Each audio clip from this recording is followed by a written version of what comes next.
Special train से रामेश्वरम धाम की तीर्थ यात्रा। आज ही अपनी सीट बुक कराएं tripurayatra.com पर। भारत की प्रभुता और अखंडता से ज्यादा दलों का ईगो कैसे टॉप पर है, इसकी कुछ तस्वीरें हमको आज दिखाते हैं आपको भी। जाहिर तौर पर आपके दिमाग में सवाल उठता होगा कि पार्षदों की शपथ 2 बार क्यों? तो जवाब है, दोनों पार्टियों के पार्षद साथ में शपथ नहीं ले सकते और जब 2 बार शपथ होगी तो नगर निगम को भुगतान भी 2 बार करना पड़ेगा। अब सवाल ये कि जनता के पैसे की फिजूल खर्ची का जिम्मेदार कौन है?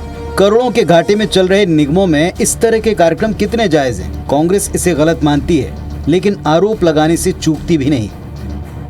सौहार्दता और परस्पर समन्वय का जो माहौल था उसको खत्म कर दिया है, तो उसकी दोषी सिर्फ और सिर्फ मध्य प्रदेश में भारतीय जनता पार्टी और देश में मोदी जी की सरकार है। अलग अलग शपथ समारोह पर बीजेपी की प्रतिक्रिया भी सुन लीजिए।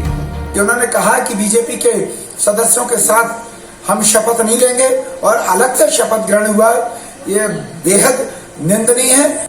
अपने अपने तर्क हैं, लेकिन सच ये है कि आम जनता के पैसों का बेजा इस्तेमाल हो रहा है और दोनों ही दल इसके बराबरी के जिम्मेदार दिखते हैं।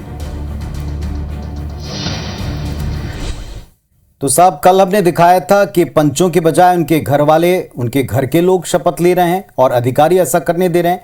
तो आज आप देख रहे हैं कि पार्टियां अलग हैं, तो इस स्तर के ऊपर गतिरोध है कि शपथ भी अलग अलग लेने जा रहे हैं और 2 समारोह करने पड़ रहे हैं। नगर सरकारों का शपथ ग्रहण हो गया, लेकिन इसमें जमकर सियासत हुई, दिखी भी। शपथ पर सियासत, इसको भी डिकोड करें।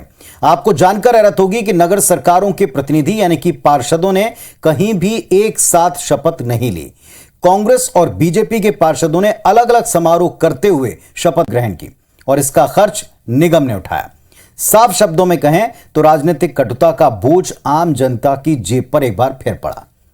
आम आदमी के टैक्स के पैसे का सीधे सीधे दुरुपयोग ये नहीं है। माना कि कांग्रेस और बीजेपी के बीच में राजनीतिक तौर पर कटुता है, लेकिन यह कहां से तर्कसंगत है कि आप अलग अलग शपथ समारोह आयोजित करें? कांग्रेस और बीजेपी दोनों को यह बात निश्चित तौर पर अपने प्रतिनिधियों तक समझानी पहुंचानी चाहिए कि जनता की गाढ़ी कमाई, उसके पैसों का इस्तेमाल विकास के कार्यों में होना चाहिए। एक और अहम बात यह कि किसी भी निगम को आप देख लें, कोई भी निगम आज की तारीख में इंडिपेंडेंट अपना पूरा खर्चा उठाते की स्थिति में नहीं दिखता। इसके बाद भी जब वो सरकारों से अपने खर्च के लिए, विकास कार्यों के लिए मदद मांगते हैं, तब ऐसे में 2 समारोह करना जनता और साथ ही साथ शासन दोनों स्तर के ऊपर सोचने की बात।